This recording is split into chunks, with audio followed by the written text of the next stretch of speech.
Knock, knock. Welcome, everyone, to the City of Citrus Heights Council meeting of December 10th. Calling the meeting to order. Portia, would you lead us in the pledge, please? Yes. Rise. I pledge allegiance to the flag of the United States of America and to the republic for which it stands, one nation, under God, indivisible, with liberty and justice for all. Thank you. Clerk, could you call the roll, please? Councilmember Middleton, Present. Councilmember Nelson, Present. Councilmember Schaefer, Here. Vice Mayor Lopez Taff, Here. and Mayor Karpinski Costa. Present. Thank you. Next item, please. This meeting of the Citrus Heights City Council is live and recorded with closed captioning. It is cablecast on Metro Cable Channel 14, the local government affairs channel, on the Comcast and DirecTV UVerse cable systems. It is also live streamed at citrusheights.net. Tonight's meeting replays on Monday, December 15th at 9 a.m. on Metro Cable Channel 14. This meeting can also be viewed on the city's YouTube channel. Next item, please. Next item is approval of the agenda. Move approval. I'll second. I heard Schaefer and Lopez Taff. Is that what you heard? Okay. All those in favor, say aye. Aye. Next item. Next item is special item number 4, selection of mayor and vice mayor. And Mayor Karpinski Costa, Amy Van, City Clerk, I just briefly, for members of the public, just wanted to introduce this item. This item is an opportunity for the City Council to nominate and discuss the appointment of mayor and vice mayor. The mayor and vice mayor are appointed by and serve at the pleasure of the City Council. These seats are rotated on an annual basis in the month of December, and I will now turn it back over to the mayor. Thank you. So we rotate, so we basically rotate by when you're elected and how long you've been here, and it's been basically rotated since the beginning of cityhood, with a few exceptions. So at this, we'll entertain nominations. Oh, I'd like Madam to Mayor, nominate, excuse me, sorry, we actually have one public comment on this item. Oh, a public comment, okay. I'd like to welcome to the podium Bill Shirley.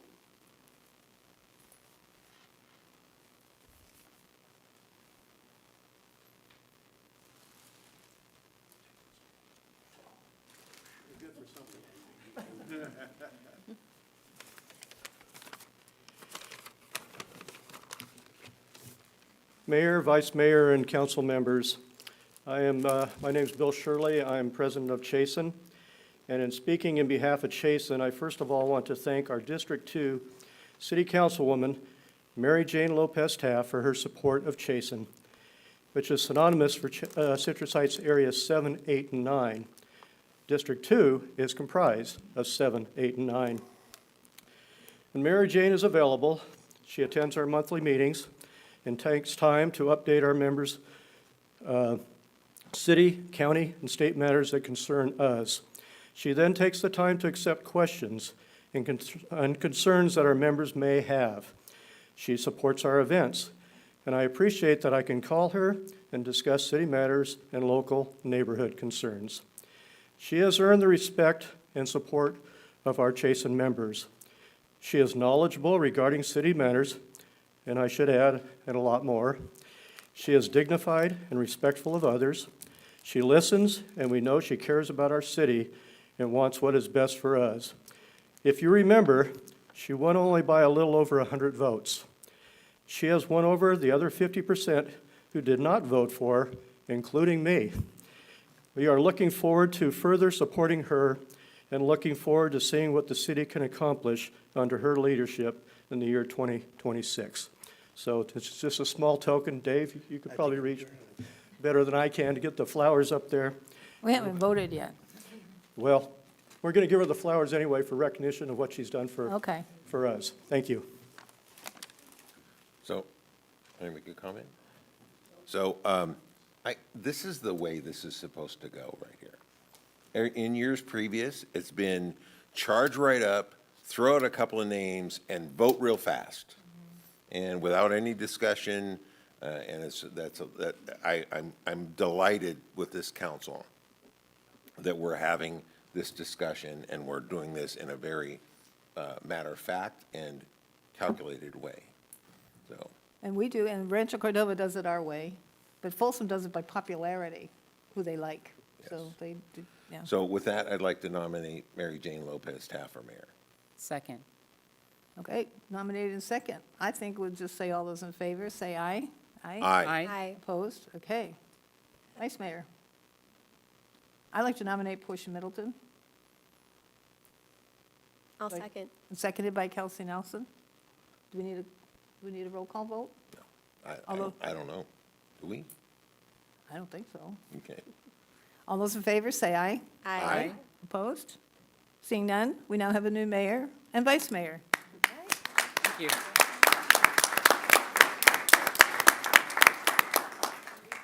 Are we changing chairs? Picture time? What is next? How's this go, Amy? I think we're going to take a brief recess. Brief recess? Yeah. Okay.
Do you want to take one? Okay.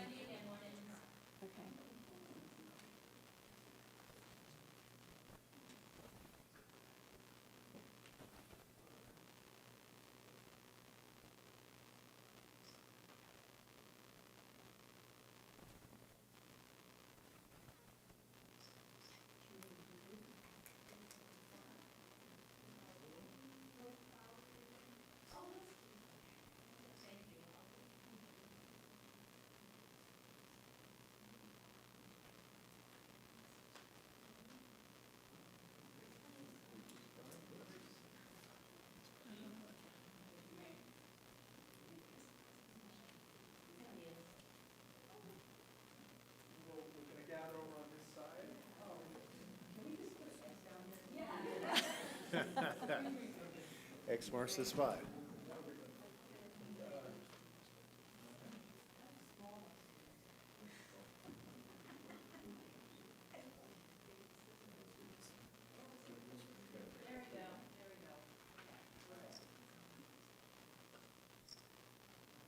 Very good.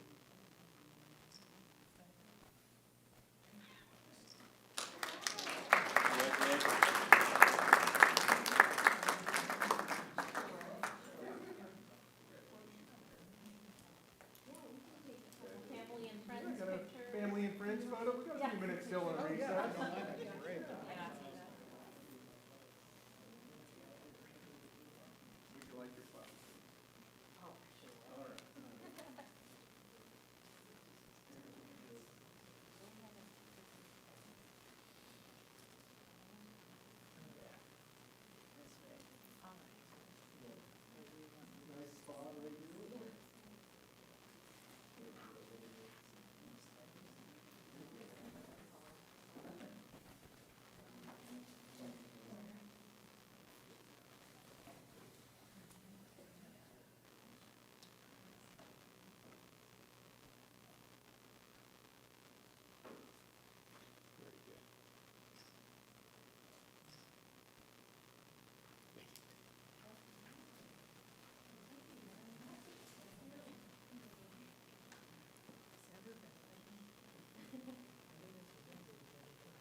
All right, everyone, thank you so much for allowing us a brief recess. Next item, please. Next item is public comment. Members of the public may address the city council during the meeting. We ask that you please fill out a speaker sheet and give it to the city clerk. When you're called upon to speak, please step forward to the podium and state your name for the record. Speakers are limited to 3 minutes each, and the mayor has the discretion to adjust the allotted time. There's a countdown display that will flash red at the end of the allotted time. Consistent with the Brown Act, the council is prohibited from engaging in a discussion or taking action on any item not appearing on the agenda. And Madam Mayor, at this time, I have 2 speaker cards. I'd like to welcome to the podium first Ruth Fox.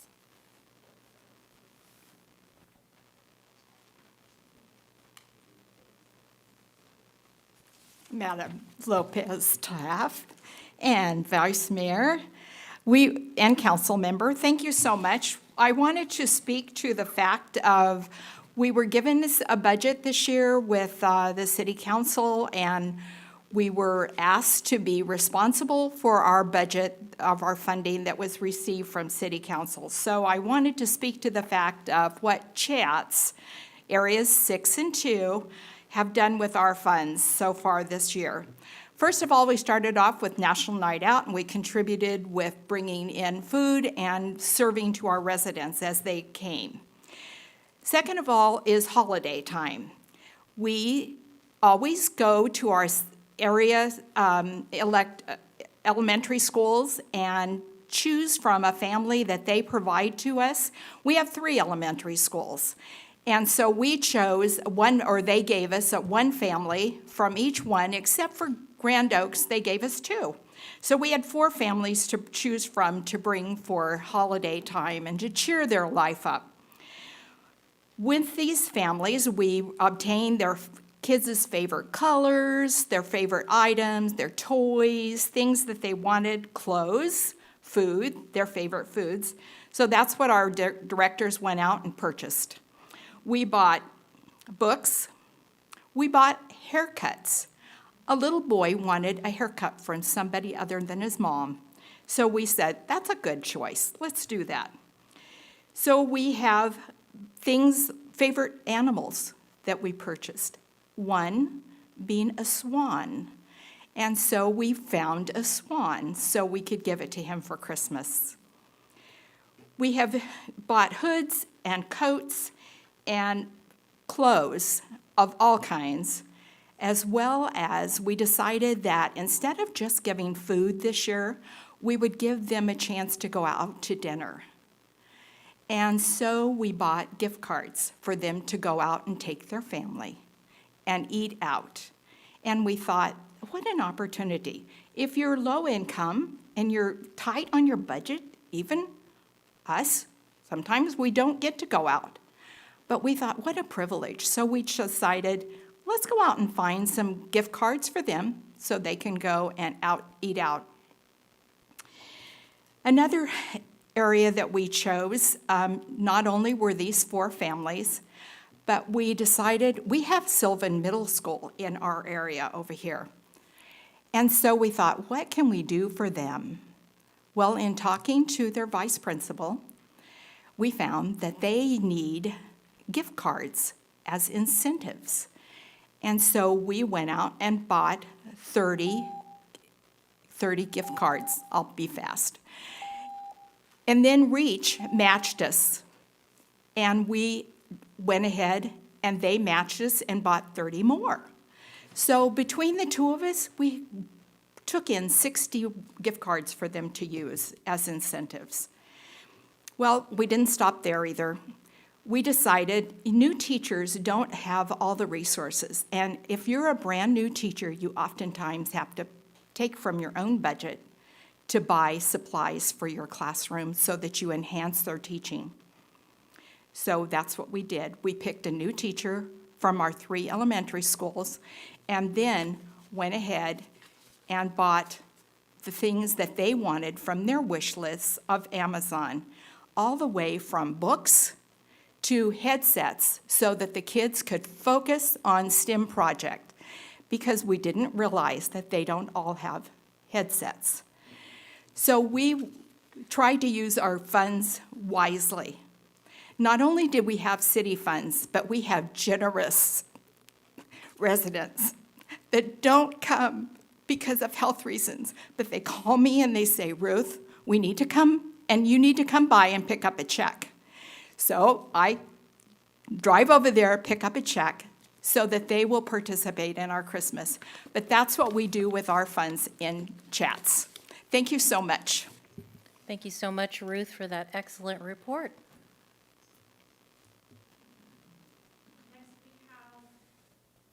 Next, we have a written public comment submitted by Alfred Sanchez. Sunday, December 21st, is National Homeless Persons Memorial Day. For the 7th year, we will be meeting at Adalberto's Restaurant on the corner of Greenback and Auburn Boulevard at 7 p.m. Everyone is welcome. Please contact me if you have any questions. Remembering those who died while homeless on our streets, Alfred Sanchez. All right. Any other public comment? No. Thank you very much. Next item, please. Next item is comments by council members and regional board updates. All right, let's go ahead and start with Councilmember Dr. Jana Karpinski-Costa. Give you your time back. Pardon me? We'll give you a little bit more time back. Oh, well, it's been a while since we had our last council meeting. Is my mic on? Because it sounds like not, it is? Okay. So we've been kind of, I think all of us have been busy because I've seen you at a lot of the stuff I've gone to. I went to 2 Chip Chip Hooray events. You know, as you know, the police department and our animal control services are offering free microchips to all the dogs in our city. So we had 2 drive-up events, and I went to both of them, sitting in the cold. So the second one was in front of Stone's. There's one more left in January. I don't have the date offhand, but I'm sure it'll come up at one of the reports. And so there's still an opportunity, and if you miss the open events, you can call Animal Services and make an appointment and come to the police department, and they will give your dog or cat a free microchip and offer licensing. So I did do both of those. I did do all the Monday with the mayor. I enjoy the Monday meetings. David, my usual David, he's in the hospital right now, so we're praying for his speedy recovery. He's usually there on Monday mornings, keep me company if nobody shows up, and he leaves if somebody does. So it's kind of nice to have David around. I went to the 50th anniversary of the Citrus Heights Women's Club, and I'm telling you, they do amazing things in our city, and they kind of go unsung heroes. You know, we hear about some of the other nonprofit groups in our community, but this women's club is quite a powerful little group of ladies, and they accomplish quite a bit. So we went there and celebrated their anniversary. Roger Nilo was the speaker at the chamber lunch that I went to, and he gave us a rundown of some of the legislation that's been passed that affects our businesses, which was a lot. I went to the SOAR meeting. We had turkey bingo and turkey trivia. That was kind of fun. I signed up and did the League of Cities new laws webinar, new laws that affect cities. And the one that got me was the new, and maybe I was going to ask Ryan about this, we're going to have 2 hours of financial learning? Is that the way that's working? I wasn't aware of that. I know there's 2 hours of ethics and other harassment training, but that's, And I think they're adding start in January, and I don't know if it's for present electives or future electives, but I think they said it was a 2-hour financial savvy learning, so that we know financial stuff. Went to the teddy bear luncheon that's put on by Lakeview Village Ladies. They supply, it had to be a couple of hundred teddy bears to the police department and the fire district to help children who are, in the course of their work, if they have children who are traumatized, they give them a little bear to hang on to, and I think that's a cool project. They've been doing it for years. Of course, we had our tree lighting, our annual tree lighting. I think it was the best turnout we ever had for tree lighting. And, you know, the Lord provided good weather, so it was a nice little event. All the mayors, before we weren't mayors anymore, we decided all go have a lunch. So we did lunch at Rancho Cordova. That was kind of fun. I got my Rancho Cordova gloves. And we had the holiday lunch for our employees, which was quite nice this year. I think you guys did a great job putting on the lunch. And I had a sewer meeting this morning. Only one item on there was an update on our Harvest Water project, which is we take recycled water that we do from the sewer, and we're shipping it to the farms in South Sacramento, the south part of the county. So there's some issues with that that's coming up next year. So we had a little discussion of those issues, and that's basically it. The mosquito hasn't met. There'll be a meeting next week, and I'll report on that after I go to it.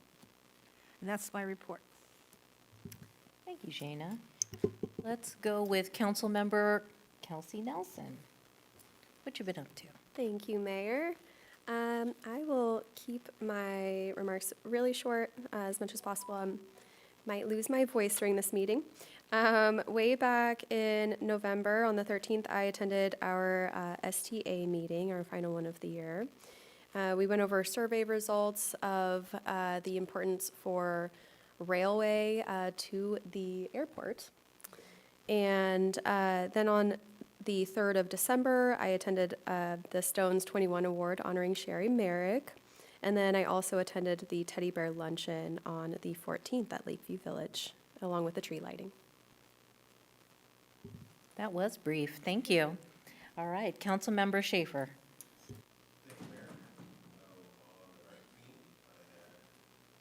On the 19th, I had the Capital Corridor Joint Powers Authority meeting where we talked about, fortunately, we are ridership-wise. This is a train that runs between Roseville and, say, San Jose. And we pretty much restored everything to full service from before COVID. So ridership is up. Everything's kind of back to normal on that train, and rates that have been reduced. So if you have not taken the train, I certainly recommend taking the train out of Roseville to go to San Francisco, to go to the Bay Area. It's really a pleasurable ride. So I attended the tree lighting with everyone. That was a great event. And then on the 8th, I had a SACOG meeting, and I actually did miss. I went to the Sherry Merrick 2021 award at Stones. That was great. So on the 8th, I had two meetings. I had a meeting in the morning with SACOG Policy and Innovation, where we talked about VMT, and according to the advocacy by Politico, the VMT laws are going to be that affect your mileage is going to be passed this year, and that'll be in addition to the gas tax. I think that's a whole nother story I probably shouldn't get into. Anyhow, and then at 4 o'clock, I had the SAC-RT board meeting, which is, we changed chairs, and we did, so now Bobby Singh Allen is chair and Pat Hume is vice chair. That was a pretty good meeting. And then on the 9th, which is yesterday, I had the city luncheon. It was really a great job. The city staff, thank you so much for putting on a great luncheon. That was awesome. And to finish up, I just want to wish everybody, we have Hanukkah starting on the 18th. Happy Hanukkah for those family members of mine that are Jewish. That's it. Thank you. Can I interrupt 1 second? Would you tell the people about the Flex Ride? Because it was, Oh, sure. Well, actually, okay, so it's your thing. I represent the city of Citrus Heights on the RT board, and we lost, the funding ran out for Smart Ride, and we replaced that with RT Flex. RT Flex is for people who have to sign up. You sign up, you qualify for it. Typically, you need a disability, but it is like an Uber-type service where you can call or book a ride on an app. It saved RT $7 million a year over the Smart Ride program, and when the mayor needed some medical care, she was concerned about, hey, how do I get there? And it's within the zone, and so she actually used Flex Ride. Again, this is something you have to pre-qualify for. You sign up for it ahead of time. Usually it takes a few days to get your, all set up I with think it's that? over 65. You don't even need a disability if you're over 65. Okay, if you're over 65, you don't need a disability, but it's a great program. $2.50 for a ride. I thought that was great, because I could get to the doctor and then get back for $5. Yeah, it's a great program, saved a ton of money. Yeah, nice program. That's great. Thank you very much. Vice Mayor Middleton. Thank you, Mayor. Let's go all the way back to towards the end of November, where I delivered about 20 boxes to the Sayonara Center full of pre-made meals. Well, you know, they were like non-perishable items that my husband and my kids and I packed together, and we gave them to the folks in that area, because we know during this time, you know, with our food closets being so short, we figured that was the best way for us to use the little bit of extra that we would have probably used on like a trip to Disney or something. And I went to a lot of the same events, so I won't repeat. A few of them I did have to miss because my son decided to give himself a concussion. The running joke in the house, and he doesn't watch these meetings anymore, is that he knocked the Sonic coins out of himself wrestling. I think it's funny, he doesn't. I spent a lot of time this holiday season actually going around and visiting our local businesses. So I stopped by Sweet Haven for cupcakes, Dark Sail Coffee House. We got some coffee from there. Good stuff, some really great treats. They were supposed to be gifts, but they were so delicious, I'll have to rebuy them this weekend.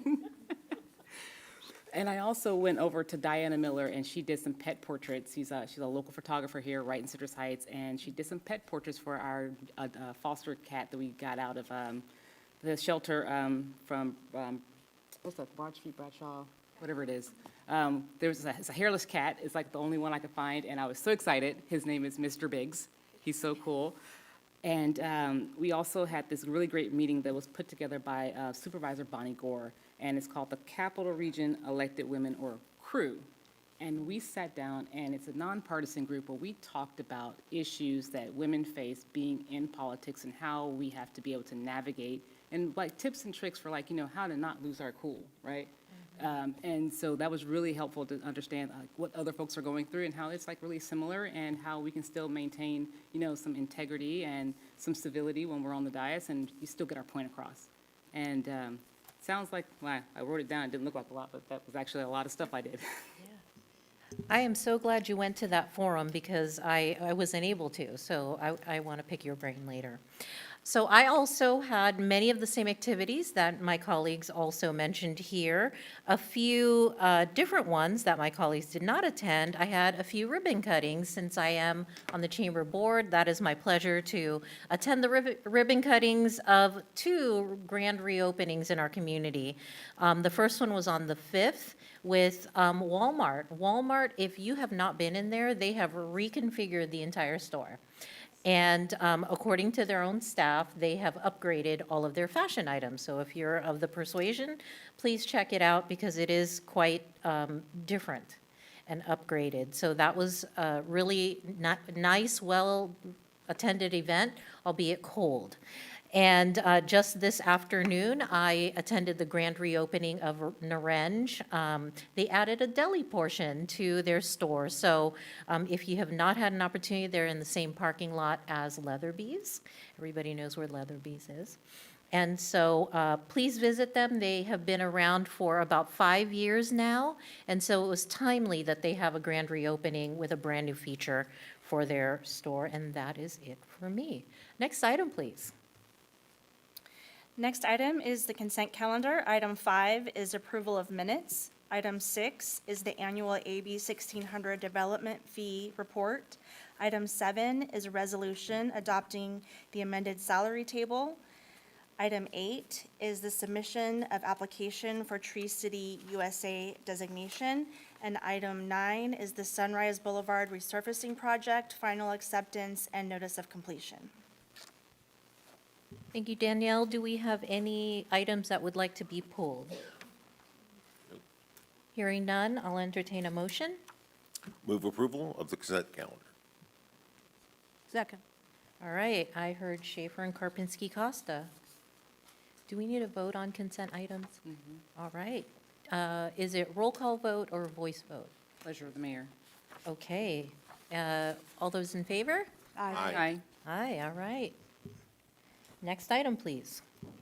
Next item is public hearing item number 10, pro-housing designation renewal application and authorization to receive pro-housing incentive program grant fund.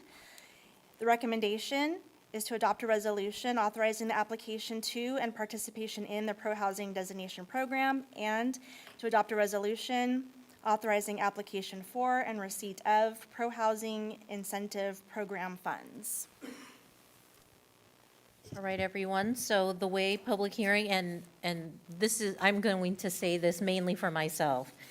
The way public hearing items are, we will hear a presentation generally from staff or invited guests, and then we will open for public hearing if there are any speakers on the item. We will have comments from my colleagues here at the dais, and then we will vote on the item. Did I get that right, Ryan? All right, perfect. Let's start with the report. Good evening, Mayor and Council. Allison Bermudez here with the Community Development Department and the Planning Division, representing tonight's item. As mentioned, this is your approval to adopt 2 resolutions for staff to submit an application to renew our pro-housing designation, and subsequently to file application to receive the pro-housing funds.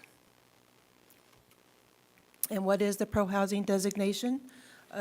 This is a state program that recognizes jurisdictions for their efforts at streamlining housing projects, so related actions and utilizing our best practices in the approval and processing of housing applications.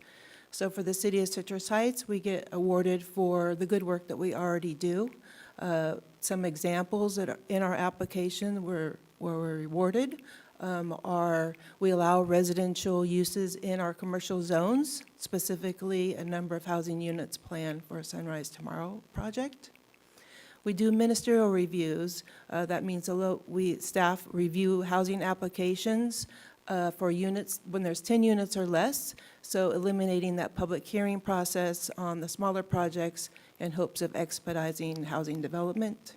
We collaborate with our service partners. We have regularly meetings with our water agencies, our utility provider, and other service providers on development applications in hopes of getting the best information to the application for the applicant for processing their application, as quickly as possible. And we are supportive of affordable housing projects. For example, the Sayonara redevelopment project that's underway in our partnership with Habitat for Humanity, and then our collaboration and support of the Auburn Oaks Congregate Care Facility that's being converted to senior permanent supportive housing for income-restricted seniors. So those are just some of the good work that we do and the examples that we have that are in support of receiving this pro-housing designation from the state. Key points of the application are this is one of the few times where the state recognizes us and rewards us for the work that we already do. Our application that we're submitting is proposing no new policies, no new regulations from what we do today. So we will be rewarded for the work that we're already doing. Rare instance for the state. We usually are having to change something or do something in order to be rewarded. It is an extensive application process. We started this several weeks ago by compiling the application. It's been available for the public through a public review process, been posted on our website. We've done outreach to the development community, receive any comments. They'll be included in the application. And then we have to have hearings on the item, which is tonight as part of that process. Then we will complete this application, submit it to HCD, which is Housing Community Development, a state agency, and they'll review it and hopefully renew our designation.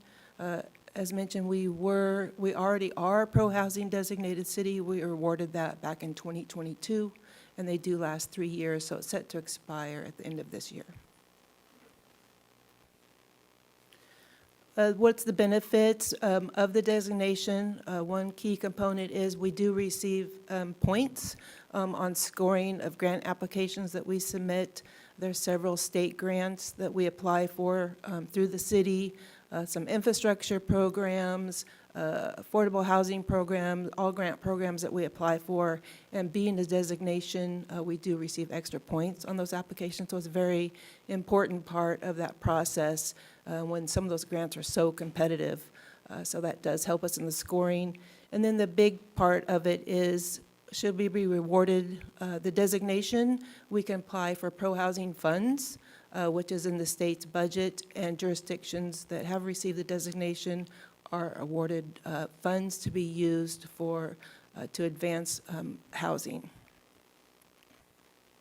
So that for the Pro-Housing Incentive Program, we would be eligible should our application be approved as submitted, would provide us $990,000 that we could use for eligible programs.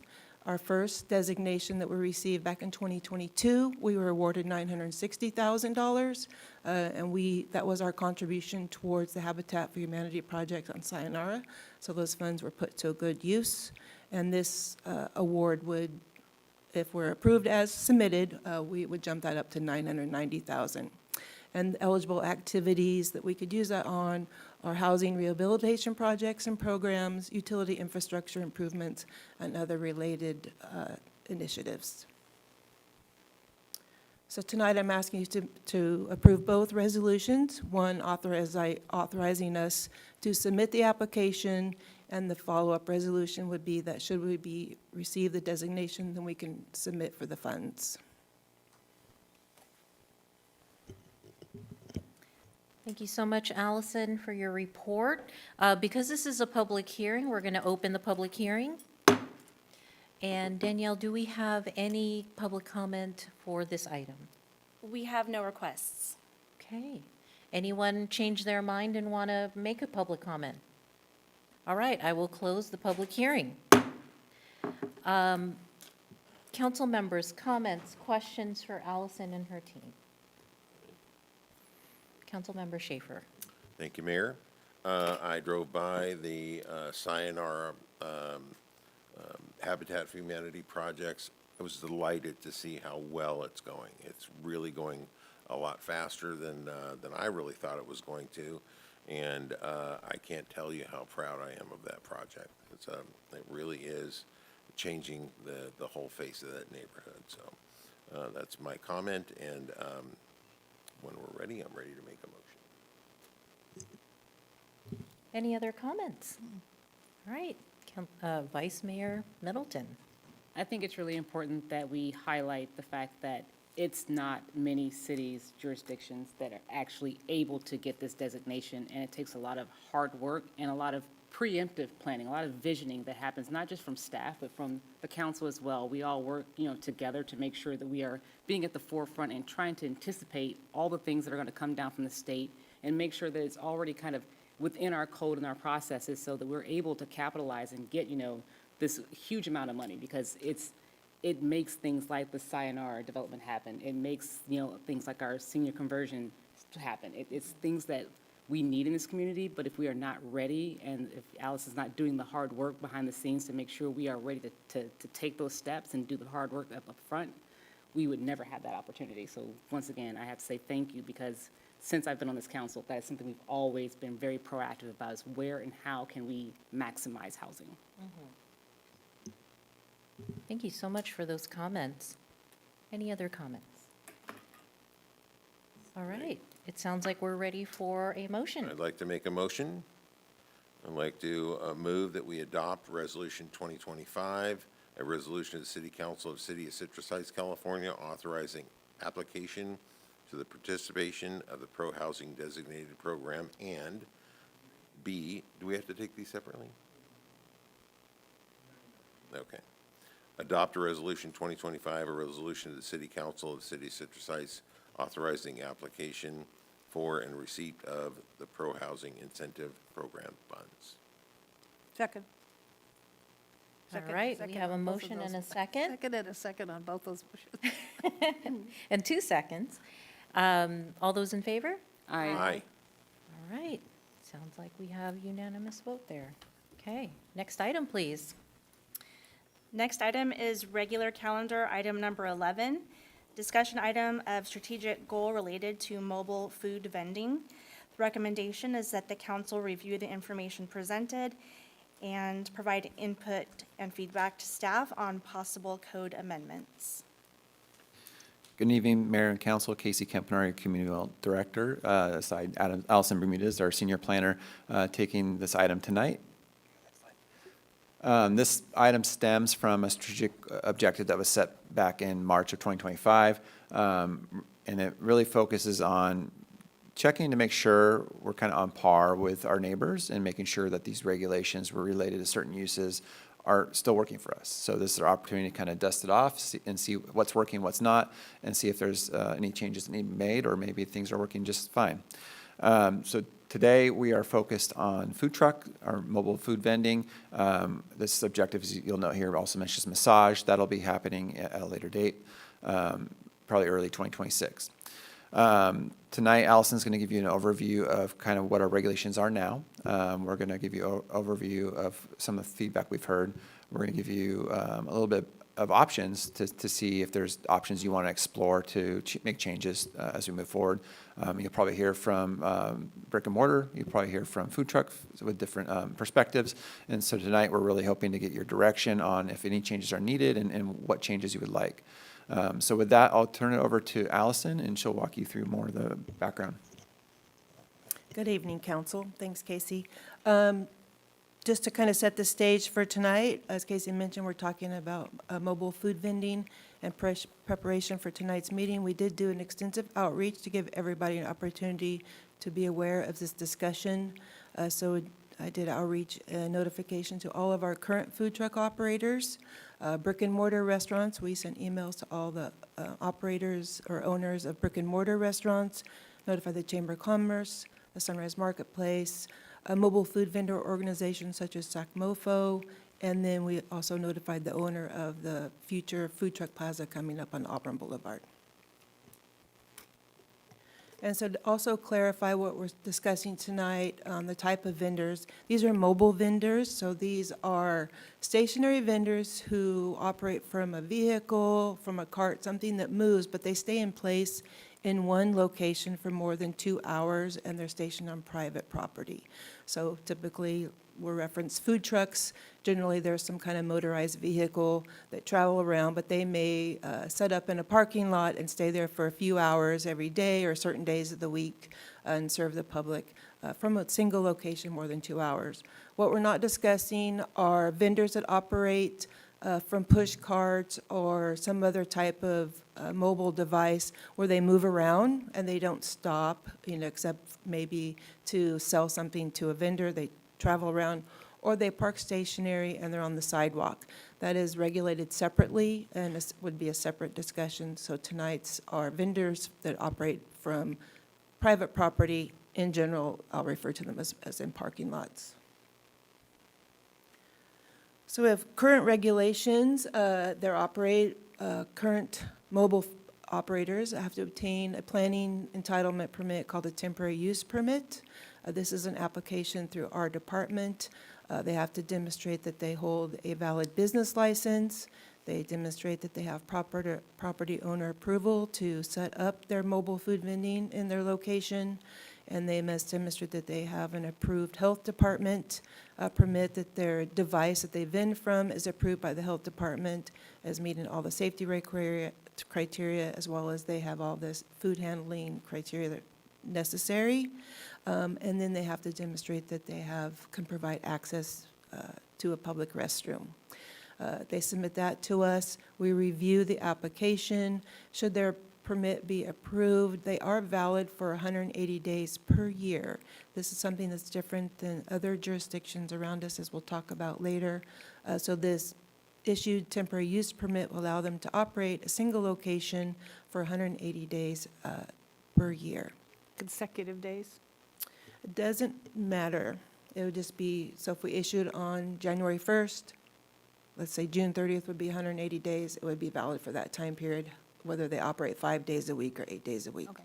Just for a little bit of context, this has been our regulations for quite a while. As we wrote this back in the day, the intent was trying to blend or thread the needle between allowing entrepreneurship and allowing temporary uses without a significant driving impact on our brick and mortar. So it was the attempt at that point to kind of thread that needle and allow some creativity, but also minimize the impact to the extent that we could. And so that's kind of what makes up the current regulations. What we currently do not regulate is a separation requirement, so we don't have a standard that says they have to be so far apart from each other, or that they have to have a separation requirement distance from a brick and mortar restaurants. Those are two standards that our current process does not address. I won't go over this chart completely because it was in your packet, but just to show the public an example of Citrus Heights regulations versus we reviewed the County of Sacramento, Rancho Cordova, and Roseville, all of our closest neighbors who operate food vending. And some unique things to point out is that, yes, we do require, Citrus Heights does require this temporary use permit. The County of Sacramento and Rancho Cordova do not. And then Roseville does require a permit. So Roseville and Citrus Heights are the only two nearby jurisdictions that require the permit. Our permit is the only one that has a time limit. The other jurisdictions, they either don't require the permit, so there's no time limit. Roseville, they allow them to operate with no time limit. It would only, their permit would only expire should they cease operating for more than 60 days. So our permit does, as mentioned, does expire, is only valid for 180 days. No separation requirement, except Roseville does have a 200-foot separation, and that is not from a brick and mortar, that would be from another mobile food vendor. We all require the business license of some format. Restrooms and health permit are required. And then just to comment on the County of Sacramento, while they have started some outreach and updating their regulations, won't be until 2026 will they address this particular topic. Rancho Cordova just completed a pretty comprehensive review of their mobile vending ordinance. They removed the permit requirement. As mentioned, they don't require one. They used to have the temporary use permit like we do, but they've removed it. They are actually taking an approach where they're trying to encourage more food trucks, more synergy, more activity in their city, so they actually reduce their requirements. And so generally, I mean, we're all pretty consistent. There's just those couple key differences between us and the other regulations. And just looking ahead, and a reminder, we do have 4 licensed food trucks in the city that you see pretty regularly. Most of them, 3 of the 4 are on Greenback, the other was on Auburn. They all have approved temporary use permits and obtain and hold the proper licensing. Now, that's not to say that there aren't other ones around. Commonly, they'll pop up in the evening. On the way home, you might see one pop up, or on the weekends. They kind of float around, come and go. And I know code enforcement, we work very closely together, and they work really hard to attend to those vendors and notify them of the regulations and basically issue them a citation, have them shut down, and then come through the permit process with us. So it is something that, while we put all the best efforts forward to regulate food trucks, there are many that will just pop up on the weekend. And then exciting to note that in early spring, we'll have our first food truck plaza, kind of a new concept, kind of what you see in the picture here. And it's an area of space that's dedicated to food trucks. It's a permanent facility where food trucks will park. They'll operate, 7 days a week. They'll be open most of the day and into the evening. And this is a great place for people to come try a variety of different foods, have some community gathering space, and kind of a synergy approach to dining. So at Auburn and Twin Oaks, the food truck plaza, you might see the work underway now, will be opening. So that will accommodate, I believe, 15 food trucks. So in all hopes, when that opens, we'll have 15 trucks up there to provide some energy to that part of town and some new food choices. Will they have to have a TUP? They do not have to have a TUP because the food truck plaza already obtained a use permit. They don't have the 180-day limit? Correct. All right. So as kind of directed, as Casey mentioned, we wanted to provide you some options should there be some further regulations or further discussions you want to have maybe on refining our current regulations. So we looked around and came up with some ideas. These are just some options if you want to consider, changing the regulations or updating them to some format. We've came up with 5 of them. Each of these really have their own pros and cons, a different approach to each one. And I'm able to talk you through those pros and cons of each one, but I don't want to do that unless it's something that interests you. So should you see one of these, we can talk further about that. Or, obviously, we could leave things the way they are and make no change, or come up with some other configuration. So tonight, we're just here to discuss this, get some feedback, and then obviously, we would make any changes, and then go through the whole ordinance update process, public review process, and do additional outreach, should we want to make any changes. So tonight's just a discussion to get feedback. Mentioned I'm happy to provide you any pros and cons of these topics, should you be interested. Yes, we'll list each one real quick. So the first one, we could prohibit mobile food vending completely on private property and say you can't have a mobile food truck. Obviously, that would be the most restrictive. We could limit mobile food vending to one TUP per year. So currently, as I mentioned, they are able to operate 180 days at a single location. And so what our food trucks do is they will exercise their permit for 180 days, wherever they're stationed. At the end of that period, they do apply for a new TUP for a different location. So they essentially do operate year-round, except that they're at 2 different locations.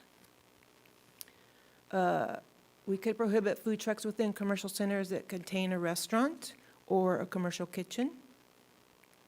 We could establish a required buffer between mobile food vendors and brick-and-mortar restaurants or commercial kitchens. We could allow mobile food vendors to operate only within the food truck plaza. So essentially, not allowing food trucks, just only allow them at the food truck plaza. And then, as I mentioned, we could remain status quo, keep an eye on it, get feedback as we go through, or some other configuration of these. So I'm happy to answer any other questions that you have. I believe there are some members of the audience that might want to address the topic. All right, yes, let's hear any public comment on this item. Yes, Madam Mayor, so far I have one speaker. It's written public comment submitted by Kevin Miles. He is the co-owner of Arvita Cantina, located on Sunrise near Food Max. He also speaks on behalf of his business partner, Carlos Rodriguez. We apologize for not being able to attend in person, but we love this topic of discussion and wanted to share some thoughts from a restaurant owner perspective. Food trucks as a whole are not an issue for us as long as there are clear guidelines and policies that are put in place to ensure the operators have limitations. As a Mexican restaurant, it would not benefit us for a taco truck to be parked in our shopping center, of course, but we aren't saying that it should not be allowed in Citrus Heights as a whole. We welcome other businesses and love that people would want to be in our city, as it only promotes more residents to stay and spend their money in Citrus Heights. The hope would be for that food truck to acquire their clientele and look at making Citrus Heights their home for a brick-and-mortar business. The problem exists if that is never their intentions.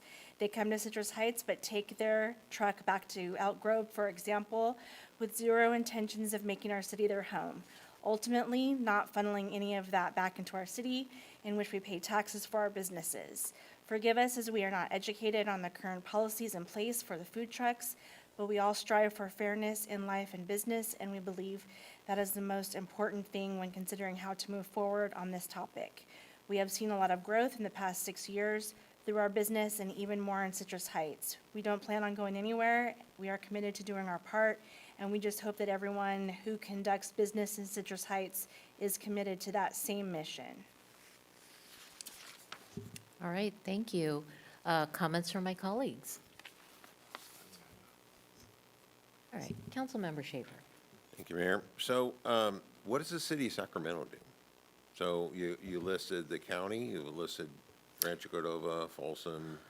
Yeah, the city of Sacramento is really a unique animal. They have some very different regulations because they're so dense in the restaurant population.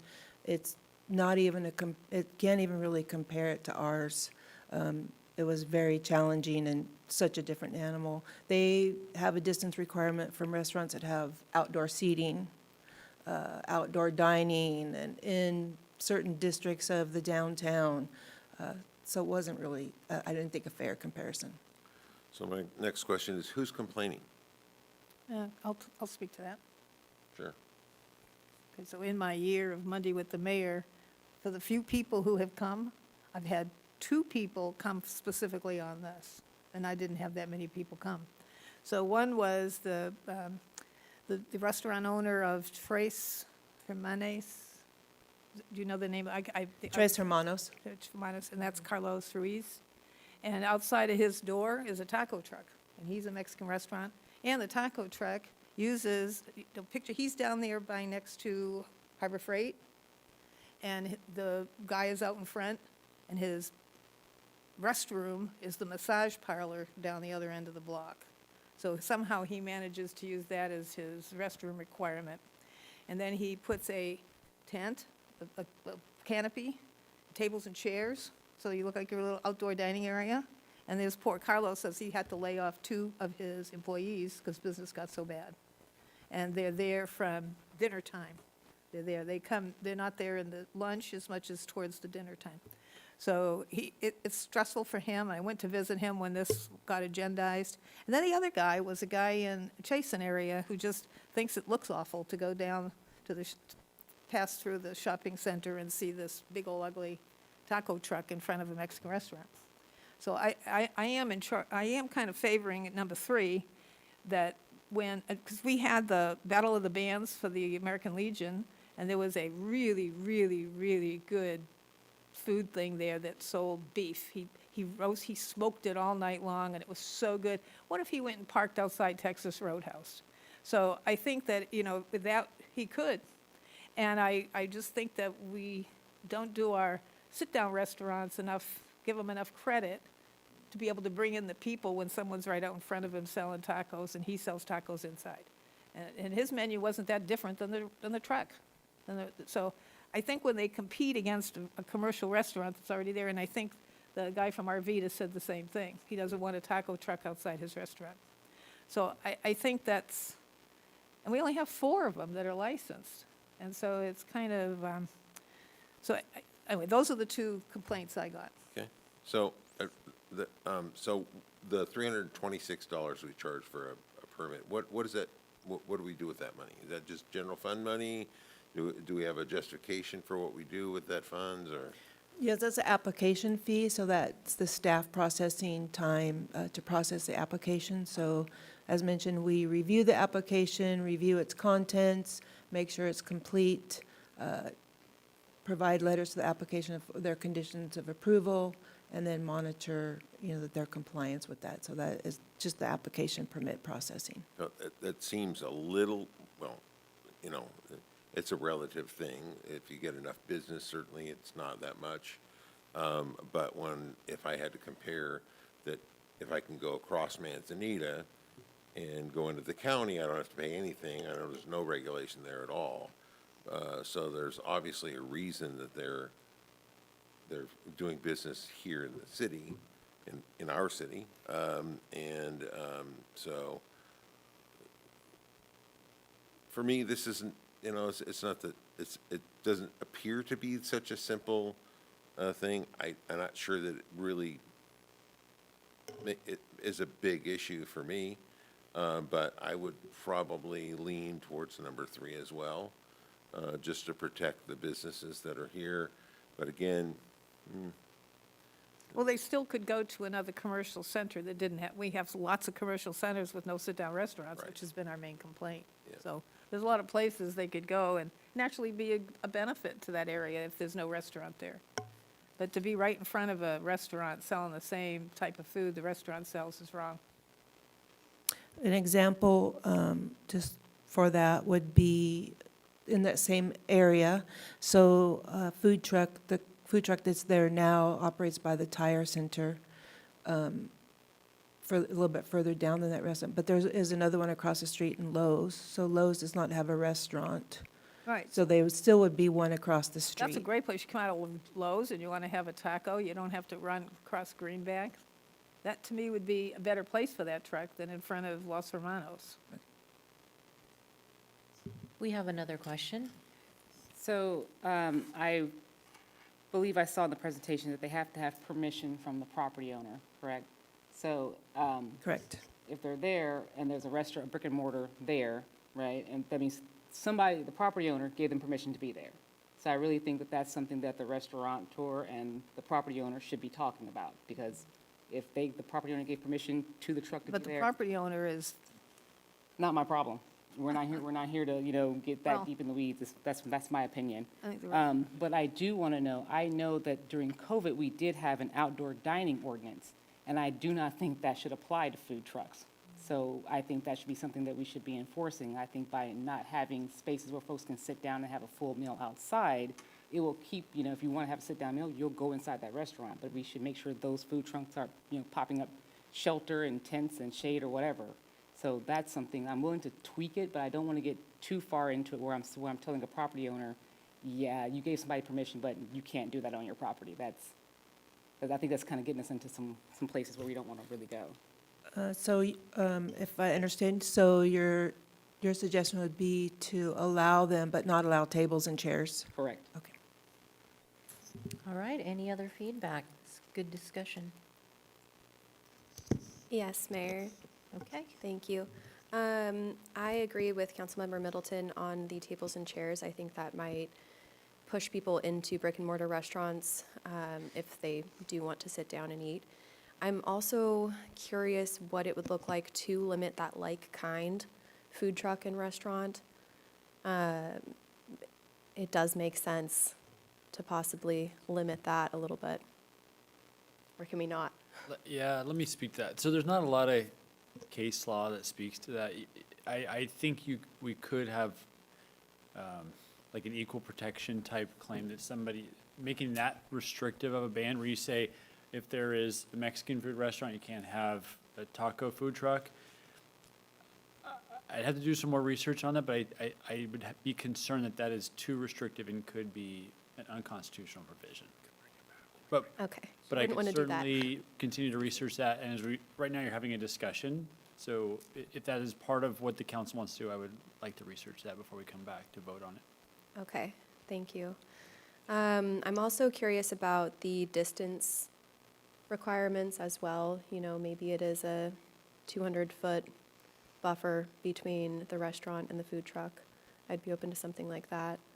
I'd be curious, though, how many parking lots that precludes a mobile food vendor from entering. I don't want to limit business as much as possible, but I do hear the concerns of the restaurateurs that, have spoken so far. To follow up on that, Kelsey, I think that maybe we could play around with that 200-foot buffer and say, because, Dr. Karpinski-Costa brought the fact that, the guy's like way down half a block away from the restroom. Maybe we should make it so that they are closer to whatever restroom that they have agreed that, they're going to be using, right? Because that's part of their application, making sure that their food truck is within 200-300 feet of the bathroom. yeah. They currently do have to provide a restroom within 200 feet of their location. So going back to the one example on Greenback, the Lowe's, let's say for across the street where that food truck is, I believe would be within 200 feet of Tres Hermanos. So maybe there's some sort of The Lowe's is? distinguishing mark that we could come up with, like You if said it's the across. Lowe's parking lot is 200 feet from Tres Hermanos? Mm-hmm. This guy was even closer then. So we can come up with some sort of way to determine that 200 feet, maybe if it's across, 2 lanes or 4 lanes or whatever, it would kind of stop that measurement. I think I don't think people should have to cross the street to use the bathroom. No. Right, Yeah. so it needs to definitely be within Correct. reasonable walking distance. Yeah. I actually have a clarifying question for Ryan. and I know you are not currently the legal expert for food trucks, but because we're talking about privately held, albeit commercial properties, can we say as a city to a commercial property owner that this is our new regulation, and even if you wanted to approve it and it's not approved use, is that a legal opportunity? Yes, you can. If they have like maybe an ongoing lease or something, that might be something we've got to work with. But yes, you can impose certain reasonable time, place, and manner restrictions like this on private property owners, even if they already have an ongoing relationship with somebody. Okay, thank you. Sorry, one more thing, because as we're talking, I'm really getting some ideas. I don't know if we can, Ryan, I'm getting kind of touchy here, if we can, like, time limits, right? If you want, they have the 180 days, but if we say, if, you can only operate during, not operate during, but like, you can only operate 4 hours out of the day. I don't know if that's, To me, that seems very reasonable. okay. A prohibition, something where you're a complete ban, I think is more problematic, but regulating hours seems to be, Because I have noticed that some of them really do, they operate till like 10 o'clock at night, and like, they have string lights up, and I'm like, this is wild. But even so, then a 4-hour limit would mean dinner time, so if you were there from 4 to 8, you just wipe out the guy's dinner, the sit-down restaurant's dinner crowd. Yeah, I am really concerned that we're limiting the success of our brick and mortar, which obviously is invested in our community. And I think we need to acknowledge that, and whatever we do here should take that into account while allowing food trucks in our city. I'm really inclined to look at number 3 as well, because I think that says food trucks are allowed, but not within a competing area. I would lean towards number 3, but I can tell you the personal story of Caravan Uzbek, who's over in Sylvan Corners, who started as a food truck, whose food truck was next to a commercial kitchen that they were working out of, next to their restaurant, and they moved from outside of our borders to inside of our borders. So they're, I think that was the whole idea of having them in the first place. Right, Was to exactly. allow them to do that. so I think that by using number 3 as it sits, it does limit folks who actually use the pathway as it's intended. I think, though, in that, if I'm not mistaken, they're a very unique food offering as well. They weren't competing with a direct like kind, right? They're a very unique food offering in our city, so it may still fall within this ordinance or prohibition. Is there a way to carve out an exception for someone who plans to have a brick and mortar right next to their, in other words, you're setting up your truck as the beginning of your brick and mortar offering? Is there a way to word it so that, Like while it's under construction, Yeah. you mean? That would be, is that, Yeah, construction that's a would good be, carve-out we are right setting up that would be. actual shop. Yeah. Yeah. So, yeah, like carve out that while you're under active construction, you can have a food truck during that time period? yeah, so that, in other words, you got a food truck while your restaurant is getting ready for you. I don't see a reason why we couldn't do that. That's a I good like that idea. compromise. It's good. I It think that's a great encourages them to compromise. create a brick and mortar. Does that sound like enough direction? I just wanted to clarify a couple of things, what I'm hearing from the council on the discussion. I think some good dialogue going on around this topic, and it is a tricky topic. I'm hearing further exploration in the ordinance around item 3 and also item 4, potentially, looking at some options. We could bring some alternate language to you on those 2 topics. And then I'm also hearing this carve out potentially, like if you have a TUP and you're going to have a brick and mortar restaurant that's under construction, you can prove that with some evidence of a lease or something like that, that there could be an extension on that TUP. Also hearing, like this buffer exploration. So it seems like that's kind of the area that the council's talking through. And then this notion of outdoor seating associated with trucks. That's not even in our current ordinance, they just do it.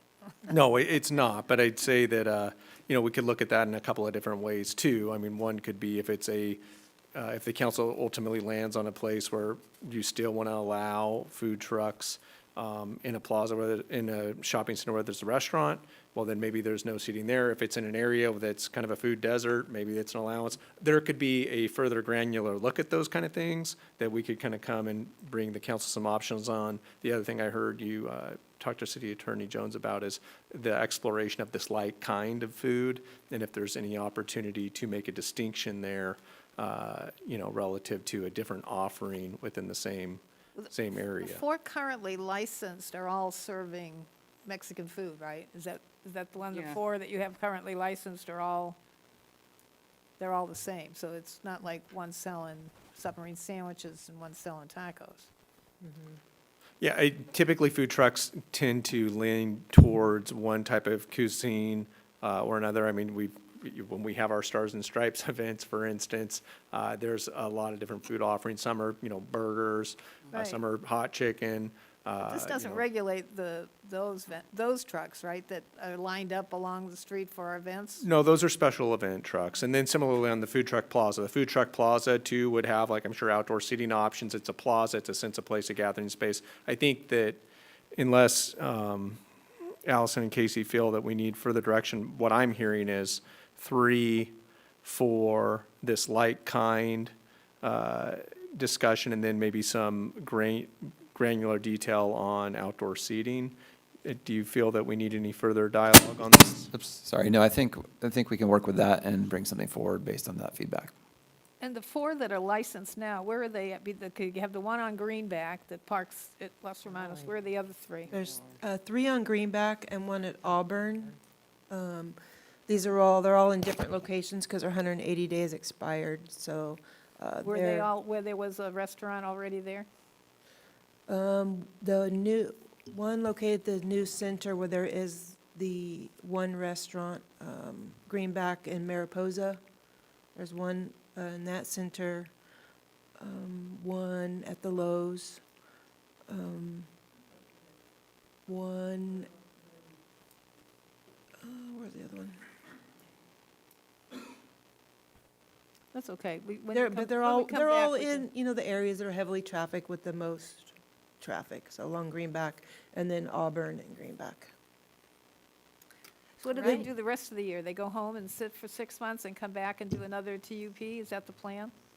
Yeah, and that's what I was gonna mention, like item 2, you know, right now they're limited to 180 days in a single location. So they would get their permit, their temporary use permit will allow them to operate for 180 day, or 6-month period, the hours that they choose. And then that permit, they have to get a new permit then for a new location for the other 6 months.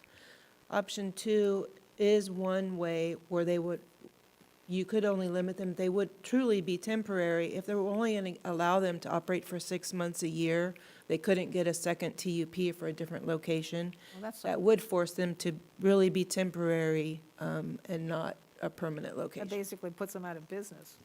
They could go to another, as Councilmember Schaefer said, could go to Sacramento County or another location.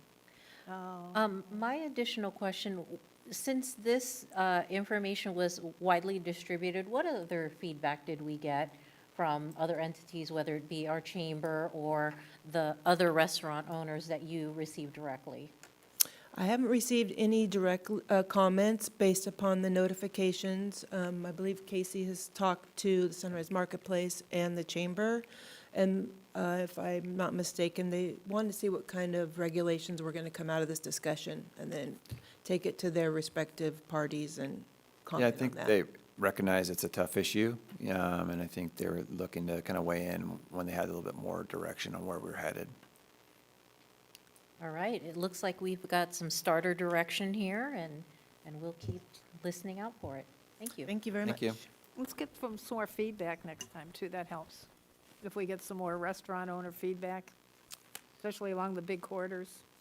Yeah, we did reach out to everyone, restaurant in the city, so, They didn't respond, they didn't respond. Like the vacant property owners. All right, next item, please. Next item is regular calendar item number 12, animal licensing and microchipping options for potential amendment to municipal code. The recommendation is for the council to review the information presented and then provide staff with input and feedback on possible code amendments. Good evening, Mayor, members of council. Alex Turcott, your Chief of Police. Tonight, I am joined by Police Services Manager Tiffany Campbell, who in addition to running our records and data compliance and keeping us, the wheels of justice rolling with all our information at the PD, is also our in-house expert on all things animal control. And we'll be presenting some options for you for ordinance amendments tonight. With that, Tiffany? Thank you. Good evening, council.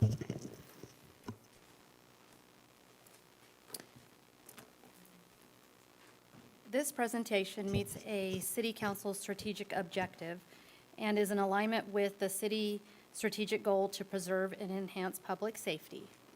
Council directed staff to evaluate amending the current municipal code as needed to follow best practices related to a mandatory licensing and microchipping ordinance for all pets in the city of Citrus Heights, and to present options to the city council for potential amendment to the current animal license ordinance. Tonight I'll be covering our current ordinance, state law, and best recommended practices, and the background and analysis pertaining to microchipping and pet licensing. We will review the fiscal impacts and the 4 amendment options for licensing and microchipping. At the end of the presentation, and after any questions or discussion, we will be seeking council direction on which option is preferred. Our current Citrus Heights Ordinance 8-90 for unlicensed dogs and cats mandates licensing for dogs and cats over 4 months old and requires a rabies vaccination pursuant to state law. Our formal ordinance language is listed before you on the left, and on the right, I pulled out the main requirement, which is license required for dogs and cats over 4 months. With our current ordinance in place, Citrus Heights clearly has solid roots in the licensing arena.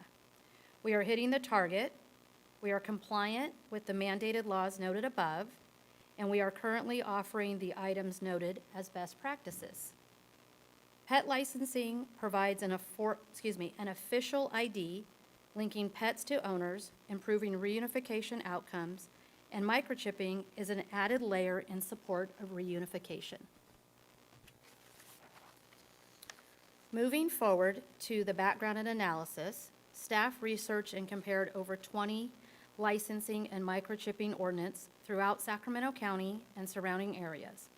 We found the Citrus Heights licensing ordinance consistent with other cities and aligns with best practice industry standards.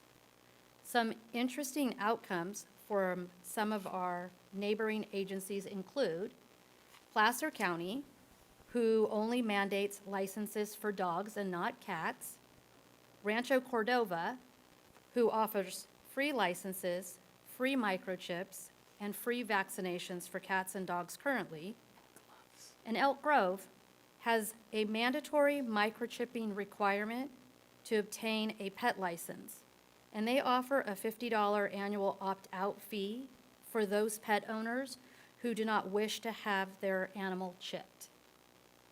The ultimate goal is to reunite stray pets to their owners.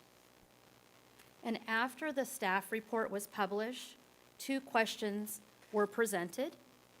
And the first question was, does licensing a pet notify police, fire, or other first responders? And could the notes about having a pet be added so responders know that animals are in the home during an emergency? That answer is technically no. Our police, fire, and licensing systems are not all connected, so there is no automatic notification.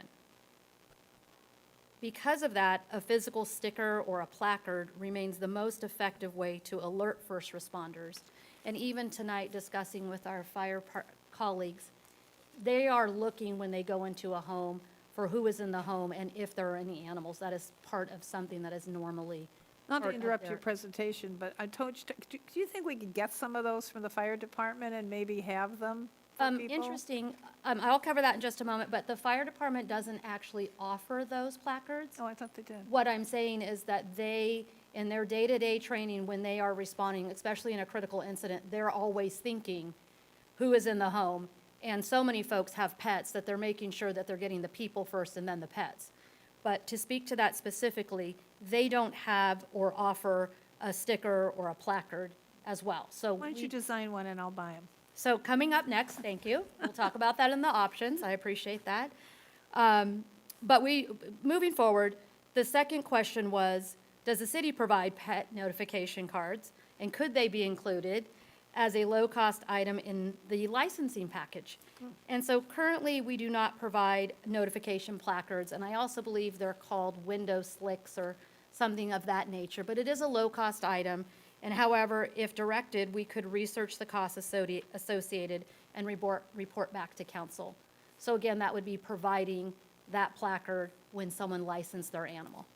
Great. And moving on, here are the 4 amendment options, and we will be seeking council direction. Option 1 is to maintain the current ordinance and requires no amendment. We would continue to license dogs and cats with no fiscal impact. We would continue to offer free microchips by appointment, and we would continue to provide and seek donated vouchers for the rabies vaccinations. That's option 1.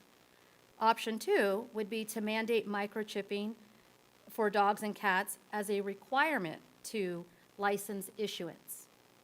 Option 2 would require an amendment to mandate the microchipping for dogs and cats. And mandating microchips does not represent a direct fiscal impact to the city. Although not required now, microchipping is offered for free due to a generous donation from Councilmember Dr. Jana Karpinski Costa.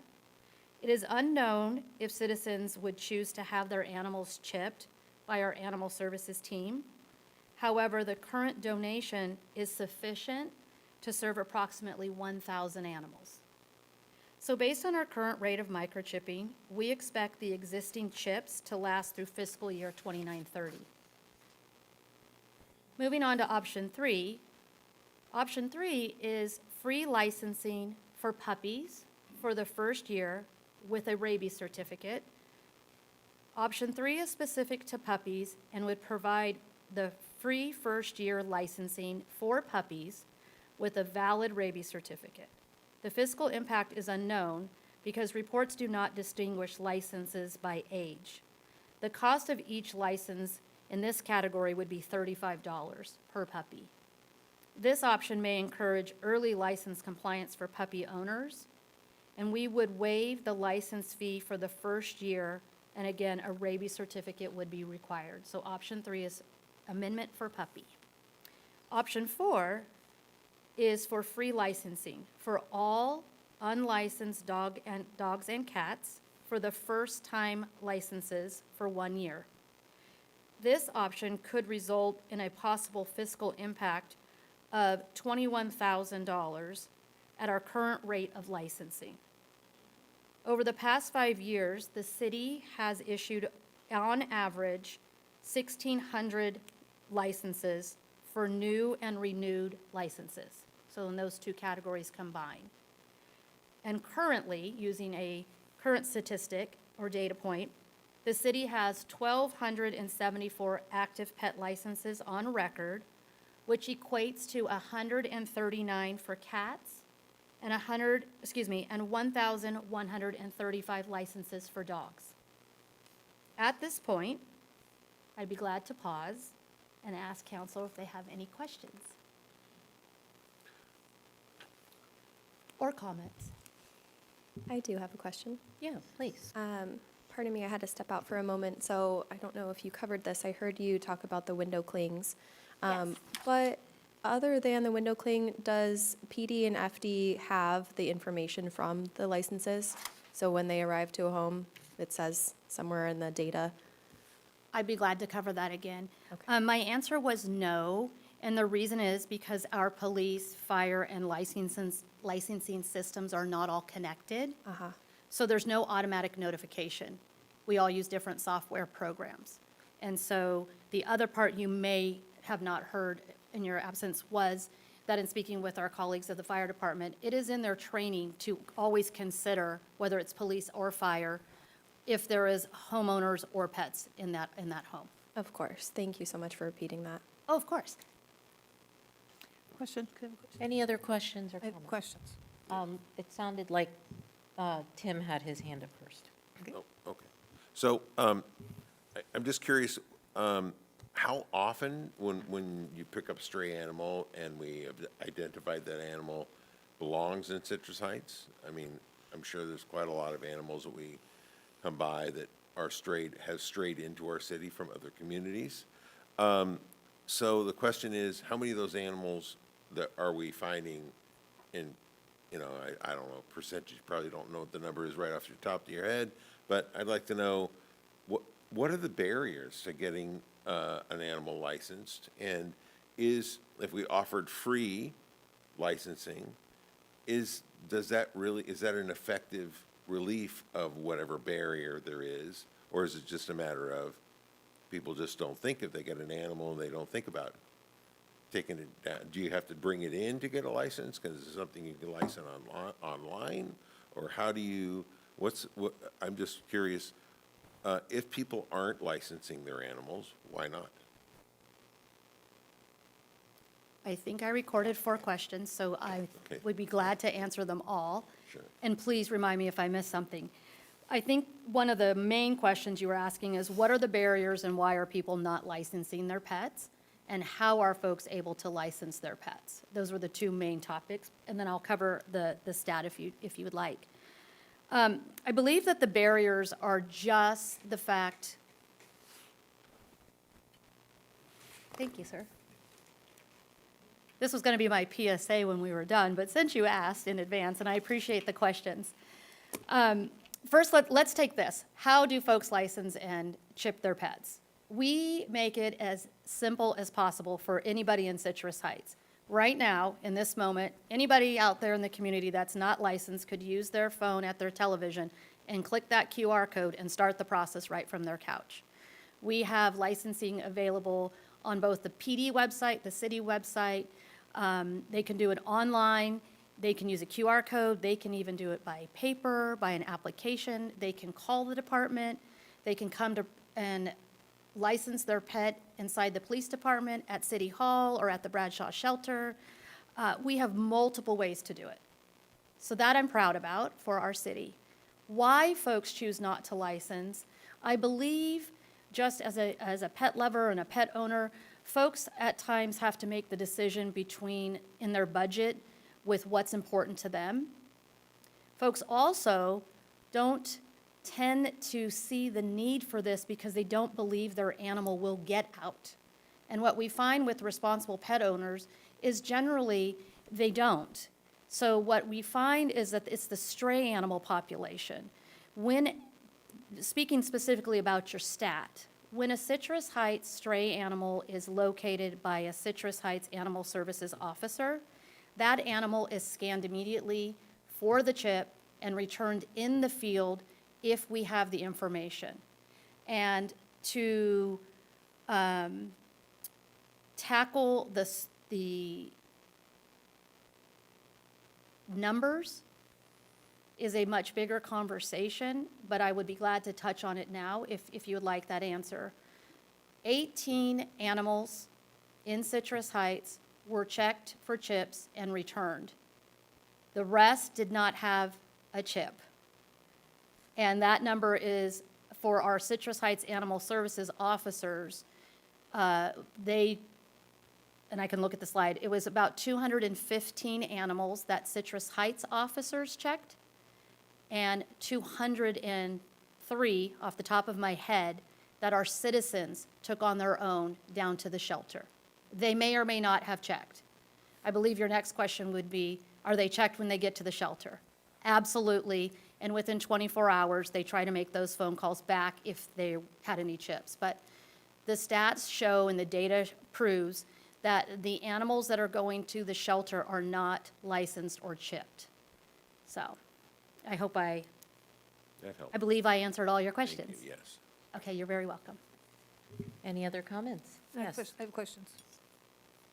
So currently, when we license a pet, how long is that license good for? Or do there other options? Oh, yes, you can license your pet for 1, 2, 3, or 1 year, 2 year, or 3 years. The license is valid for as long as the rabies certificate is valid. Okay, Those so, match together. so if you get your rabies shot in year 1, but you don't license them till year 2, and you get a 3-year license, so what happens in the year your rabies is due, but your license isn't? Your license is not valid if your rabies certificate is expired. So that pet owner would have to obtain a new rabies Do you certificate. notify them that, hey, your rabies expired, even though your license is still good? Yes, but traditionally, those things go hand in hand. So a pet owner would come with a 1-year rabies certificate, and therefore they would be buying a 1-year license. They generally follow suit with one another. Okay, so on the graphic you had with the licenses free for the first year, this last number 4, Yes, how much of that 9,000, 9,600 to 21,000 do we get, or do we have to pay some, because we used to send our licenses to Texas, right? That's where we used to send our money. Yes, absolutely, I can answer that. We used to utilize Pet Data, and Pet Data had a service fee. Currently, we use the Chameleon software system that is in line with Bradshaw, and for each license that a Citrus Heights resident pays for, we receive a dollar-for-dollar credit, and all that money comes back to the city in the form of a credit. Good, that's good. Okay, thank you. Okay, so just to start, this first year free for puppies. So this would be, a puppy gets his first rabies shot when he's 16 weeks old generally, 16 weeks. Because they're not immune, they're incompetent because of mom's vaccinated, they inherit mom's immunity, so we don't do them till 16 weeks. So they would get we'd work with our local veterinarians to say, hey, when you give the rabies shot, tell them they get, this is if we had this, free licensing. So then that rabies shot, the first shot you ever get is only good 1 year. Even if you're 10 years old, it's only good 1 year, the first time. So he comes back a year later, he gets a 3-year shot. The rabies is good for 3 years. So it wouldn't really harm us to do a first year free licensing for puppies. It doesn't really cost us anything, since most likely puppies aren't going to get licensed anyway, because people say, hey, I'll wait till I neuter him when the license is cheaper, because we charge less for altered animals, right? So if you're not going to alter them until they're 6, 7 months old, you're not going to probably want to license them till they're altered, so they're not licensed anyway. That is a scenario, yes. So generally speaking, logically, it's easier to say free to a puppy, because that way they don't have to make a decision on licensing the puppy until they're a year old, or at least a year, 4 months. Sure, that is a And then scenario. they're in the system. Then they're in the system, and they're microchipped, and they're in the system. So that's my comment on number 3. I think 3 is a good idea. All right, any other comments, questions? I have a question. So what problem are we trying to solve? Because I didn't hear anywhere that we had a problem we're trying to solve with the current ordinance. Yeah, thank you, Madam Mayor. I think this was an exploratory issue that was presented by council, part of the issue, and I think Dr. Jaina captured part of it. The numbers reflect that not a lot of our animals in Citrus Heights are being licensed and thereby not being chipped. I think the number was 1,200. I mean, with a population over 80,000, assuming there's a lot more pets than we're seeing licensed. And so the idea would be, how could we lower the barrier of entry to licensing? How could we get more people on the record? How could we get more animals vaccinated so we don't spread disease, things like that? And then honestly, from a reunification standpoint, if microchips come along with that piece, when we find an animal, we'd much rather get it back to its owner. Even from a hearts and minds standpoint, we want the pet to get back to their family, but then also too, just from a pragmatic standpoint, the faster we can reunify the animal, the better it is for the the member of the public and also for the animal control folks who don't have to go all the way down to Bradshaw. And then there's a cost to the city for sheltering as well. So I think the idea here was to ensure we were meeting best practice, but then also what else could we do to encourage that population of licensing to grow and thereby increase reunifications of the animals. Thank you. You're welcome. All right, with all our conversation completed, what is your pleasure? On this one, I think we're just looking for direction, so however, we can return with an actionable item in the future as well. But I heard a strong leaning toward number 3. I agree with that. So and it sounds like we have consensus. So I think 3 might be the direction we're wanting to give you. And just a quick question, just so we have clarification and make sure we're hitting all the points that council wants. So with 3, that is free licensing for puppies, and Dr. Janey makes a good point for that. And those puppies will be microchipped. Just to ensure for council's pleasure, is mandating microchip something that council would like to move forward with in addition to the ordinance? Or would we like to just start with adding puppies? Because currently we don't mandate microchips, we offer microchips. But there isn't a violation for not having a microchip. And that's perfectly fine. I just want to make sure that council is aware as we go to amend. If that is a requirement you'd like to add, you might want to pick that option as well. I forgot we could do multiple choice and like multiple options. Yes, ma'am. But I do think mandating microchipping it will be effective in trying to get those Especially numbers if up. it's free. Right, if it's free, But it's not like, what's always, your excuse? it's not always given by us. So okay, so just examples from my years and years and years of experience. So a little tiny puppy, little Lhasa Apso puppy, okay, comes to the veterinarian. When he's 4 months old, you look at him and you say, he's so tiny, we're going to put this big chip in him. And so we said, well, we'll wait till he's spayed and we'll neutered or spayed till they're knocked out, and we'll chip him while he's under anesthesia. Okay, so we wait on that, right? And so the chipping cost is $40. So if they come to us, we do it for free, but they don't always get it for free. If it's mandated, the veterinarian may say, well, your city mandates it. So I don't know that people will want to, I think that's burdensome for those who don't expect to have to pay for it when they are told they have to. So I'd like to just keep offering it for free. Okay. And that's why I offered to buy them, because I just think it's a very important thing and that people shouldn't have to make the decision of whether or not their pet is reunited with them based on the cost of what my fellow veterinarians are charging for microchipping, which I think is high. All right, it sounds like we have some additional information and direction. Does that sound? We can always mandate it if people opt out, but I think that to give it to them free is no excuse not to have it done. So just for clarity, so we can return the ordinance that council has a consensus on. What I'm hearing is currently at this time, we don't want to move forward with mandating a microchip, but we would like to continue the service delivery of offering free microchips. So what I'm hearing for consensus for return is the same ordinance, but we'll try option 3 for now, and then we'll see how that goes, And the microchip, she said, is good till 2028, 29?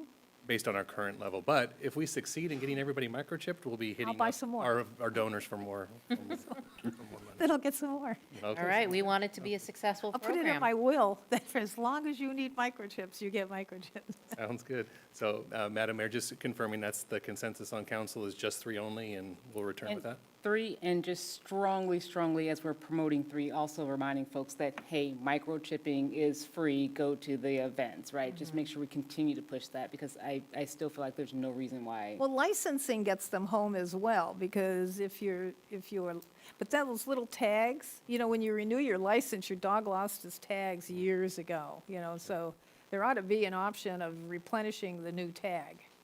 Maybe. There is an option for that as well. Is there? Yes, and then just to be clear again for council, currently, your city animal services teams offers microchipping for free by appointment now. And so we still understand that that's what you would like to continue. Yes. You got it. Yes, it sounds, for clarity's sake, that we want to maintain what we have and add number 3. Sounds great. And Thank when you. we open our building, on Old Auburn Road, it's going to be easier to, maintain the system of flowing appointments and stuff there. So We hope to have flowing appointments because that would help hit more folks getting microchip for sure. So Okay. Thank you very much. Thank you. Thank you. Next item, please. Next item is Department Report, item number 13, review 2025 events calendar, evaluate historical and new community events. Department is General Services.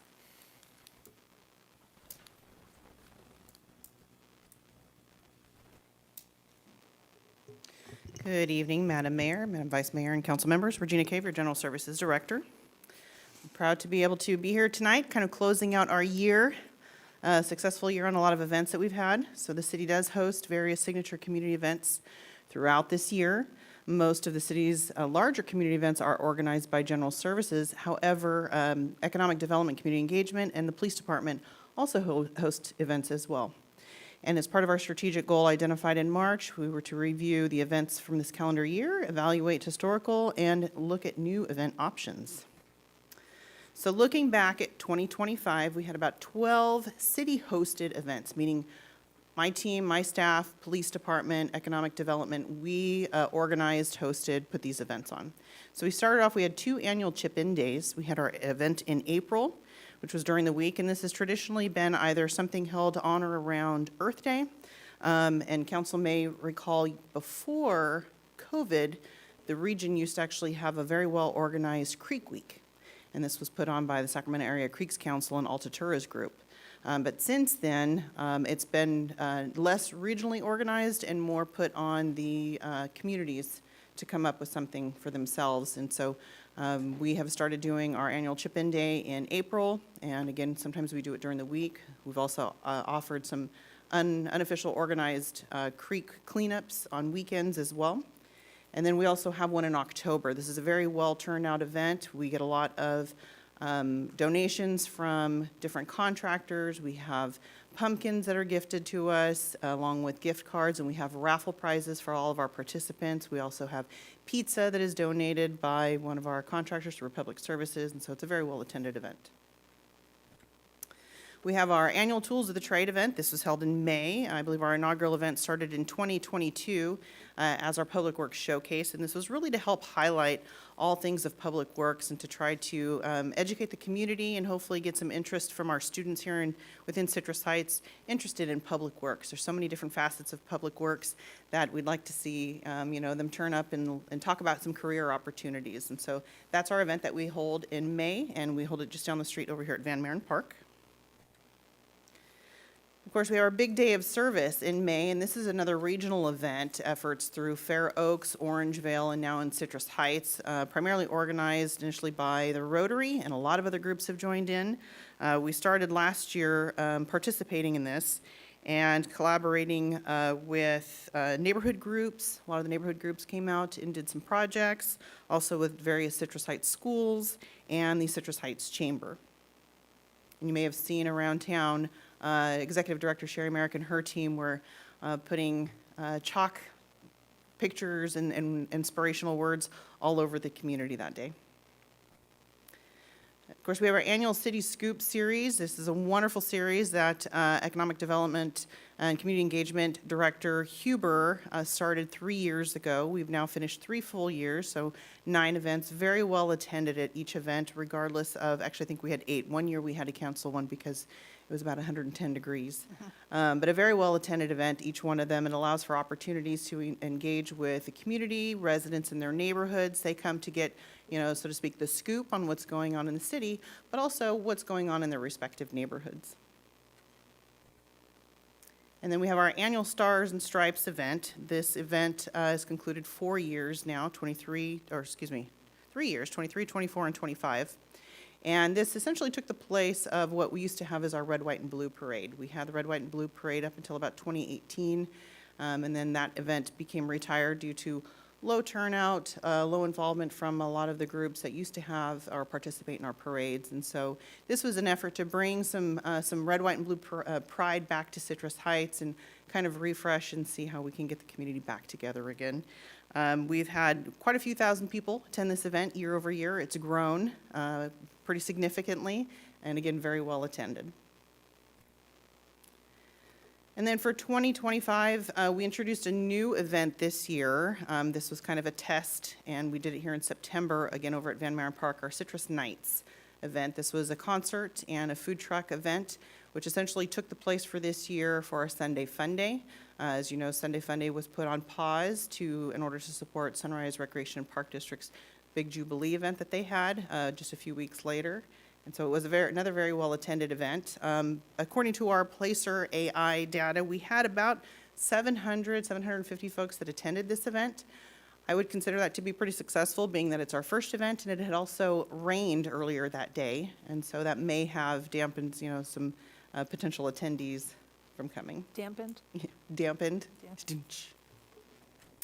And then, of course, the annual trunk or treat, and this is put on by the Citrus Heights Police Department and PAL, the Police Activities League. Another very well-attended event for anybody who's ever gone before. If you happen to be driving through the cars and the kids walking with their costumes, it's just a constant flow for hours. And I've heard year over year they continue to buy out all the candy over at Sam's Club because there's just so much volume of people constantly coming throughout that night. I think they had estimated somewhere close to 2,000 if you look at the size of that property and how many hours of flow of activity over there. It's pretty high numbers. And then, of course, we had our annual State of the City in November. This is an annual opportunity for the residents of our community and businesses to come out and listen to all the great accomplishments that we've had during the year and throughout the year, hitting the mark on a lot of the community and council's strategic goals and priorities. And then we also partner with the Citrus Heights Chamber for a reception before the event, which helps to highlight a lot of the local eateries here in Citrus Heights.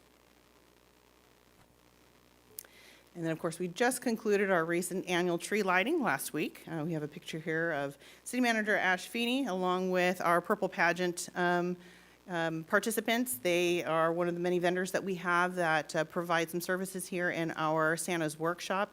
They do all of our face painting. We've also partnered with the Rotary, and they gave out popcorn. The Chamber was there to make ornaments. We had Republic Services there providing some activities and also a coloring table. It's a very well-attended event. We estimated somewhere around 1,200 attendees. This is based upon the total number of cookies we had purchased and handed out, as well as the volume of hot cocoa and cider that was given out, and it pretty much took all of our supply for that night, which is very successful. Some other notable events throughout the year that we did not necessarily host, but we did participate in, and again, this is just notable. This is not all-inclusive, as we do have a lot of events here in the community throughout the year.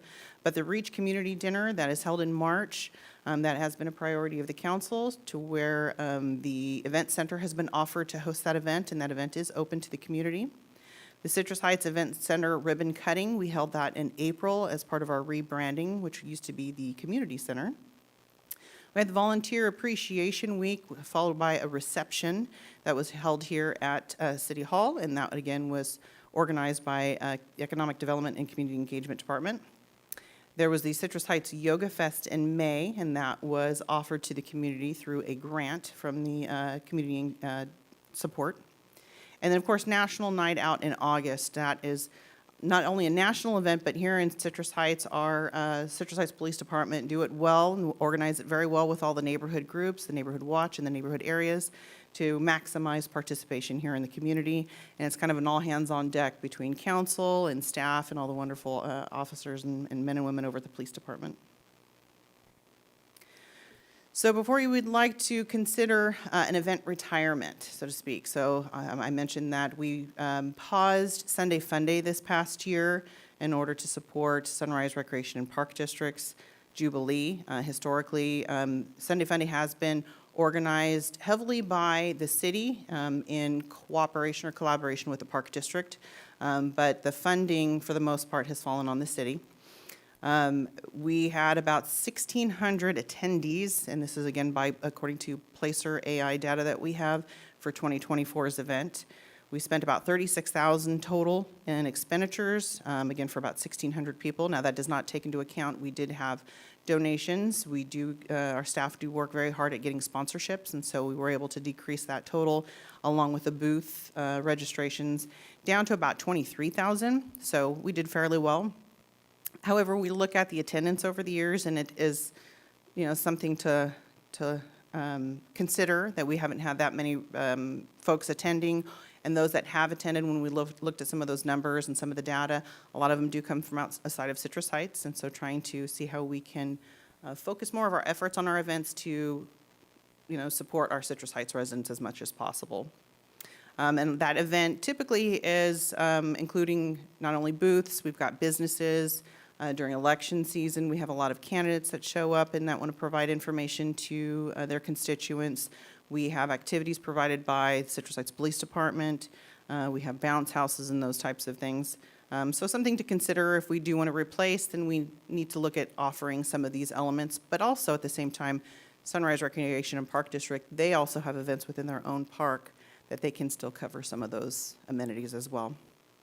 And so our current budget for Sunday funding can adequately support, according to our analysis, 2 concert food truck events based upon the one that we had this last September. We would be looking at potentially one in August and one in September. And then we would select one of these likely in September to reserve space for limited booths. And again, this would also include for local election candidates to engage with the public, maybe have some local crafters or local businesses as well.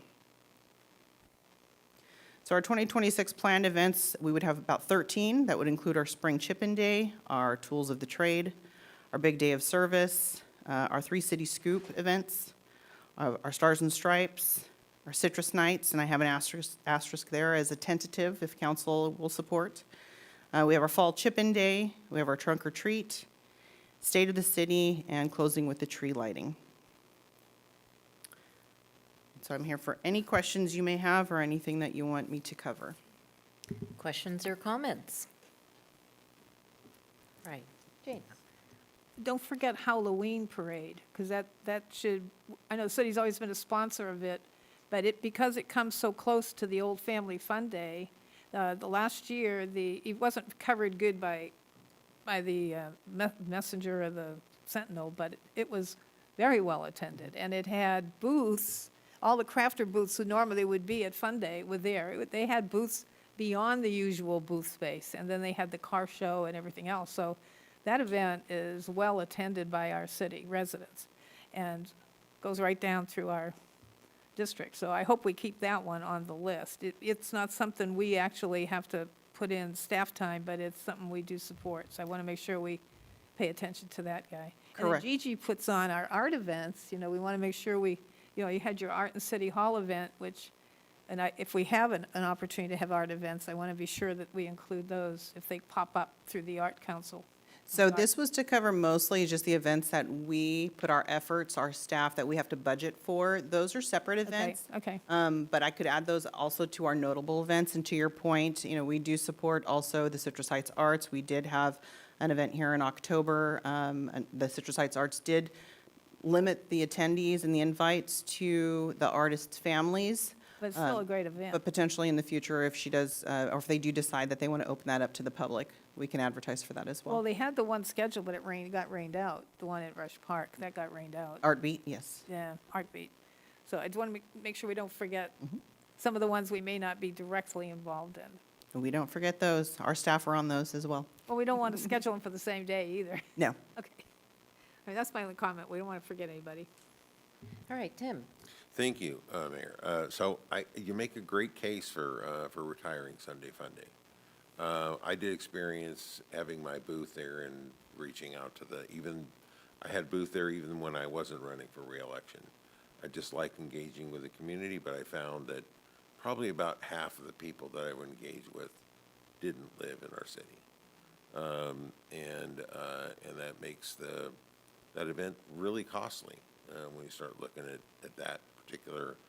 I think moving forward towards doing a couple of concert events for our residents it just makes more sense to me.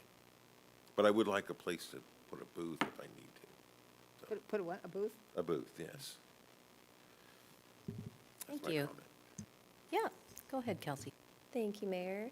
I agree with Councilmember Schaefer about retiring Sunday Fun Day and just maintaining the booth availability at the concert series. On the City Scoop series, I'm curious if we can move at least one of them indoors. Maybe they're at, like we had them at schools this summer.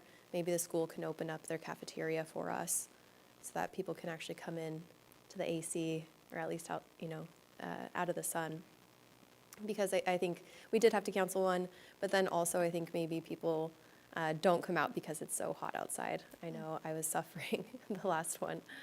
So I'd be curious about that. And then also, maybe in lieu of the site, or like the school site opening up their cafeteria for us, maybe instead we partner with one of the local ice cream shops and ask them to host it at their site, and/or we give vouchers for ice cream for people to go and gather there. I will provide this information to Director Huber, since it's her team that organizes this, and I believe we just started planning for the actual locations for 2026, so we will keep that in mind. Thank you. Any other comments, questions? Great job. I love going to these events. It makes our city feel like a small town, and I love that. So thank you. And we may do a tree event, right? Arbor Day event? We should do an Arbor Day event. We can look at introducing one of those, maybe We're Tree incorporating City. it. We're Tree City into now. one of We our passed chip-ins. it tonight. Yeah. Yeah, the Chip-In Day, we've planted a tree in different years to celebrate that, so that's kind of a nice venue for that, yeah. Yeah. All right, thank you. Next item, please. Next item is city manager updates. All right. Well, good evening, Mayor Lopez Taff, Vice Mayor Middleton, members of the council. I do have a few updates, but I want to start off by recognizing, we're coming to the end of a year here, and it's been a good year. A lot to celebrate, and I want to thank Mayor Karpinski-Costa and Vice Mayor Lopez Taft for your leadership over the course of the last year, and then transitioning into the new year now with our newly seated mayor and vice mayor and council members. We'll have more to come in 2026, but definitely reflecting on 2025 and thinking about the year in review, the things that were discussed at the city's stats. We're continuing to be continuing to go and become more of a safer city. Every time we look at the numbers, we're becoming safer. Our roads are getting better. We're becoming more vibrant, just talking about the events here. So a lot to celebrate, and this is our last meeting of the year, so I really want to thank our staff for all their efforts in making that happen. I want to thank the council for your leadership in ensuring this is a vibrant city, and also our partners at Sac Metro Fire who have started attending these meetings this year. Also appreciate your engagement with the city of Citrus Heights and keeping the community safe as well. So just across the board, a lot to be grateful for. I do have a couple of slides here. Hey, we're in the holiday spirit. Best lights in Citrus Heights. So on our webpage, you can vote. There's still time. Voting's open December 9th through the 16th. There's a number of very well-decorated houses that are listed there. Their addresses are there as well if you want to go see them in person as you're making your comparisons. But it's an opportunity to engage in some community spirit and encourage those to put hours and hours into decorating and keep it up for the following years. And if you missed it this year and you want to participate next year, we'll certainly do the nomination period again next year, but that's where you can find links to it. And then, as I mentioned, this is the last meeting of the year. December 24th would be when our next meeting falls. So that's Christmas Eve, so we will not be holding the meeting. The next meeting will be in the new year of 2026 on January 14th. So with that, I wish the council and the community happy holidays, and we'll look forward to all the promise of a new year.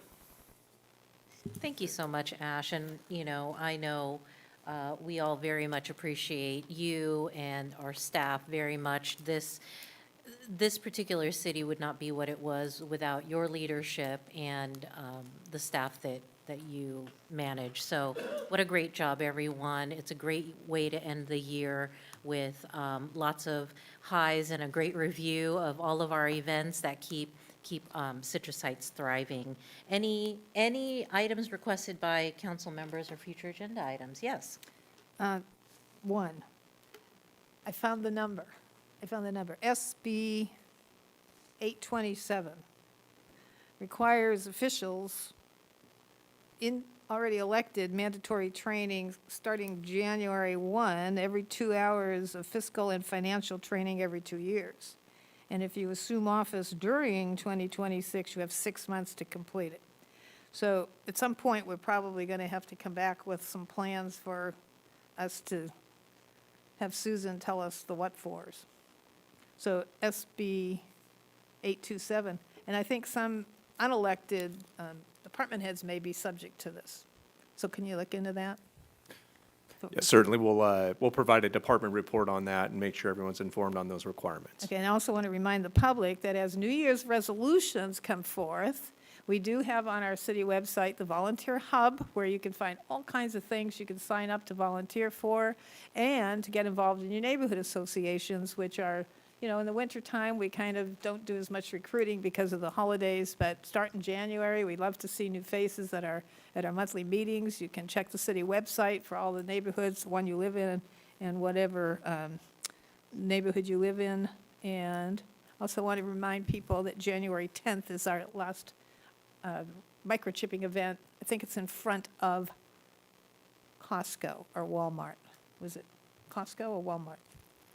Do we know? Chief, do we hear?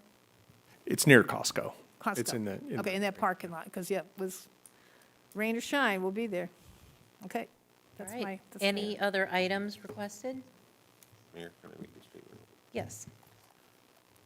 I noticed that we have some, looks like we might have some high school students in the audience. We do. No? You're here for a government class, maybe?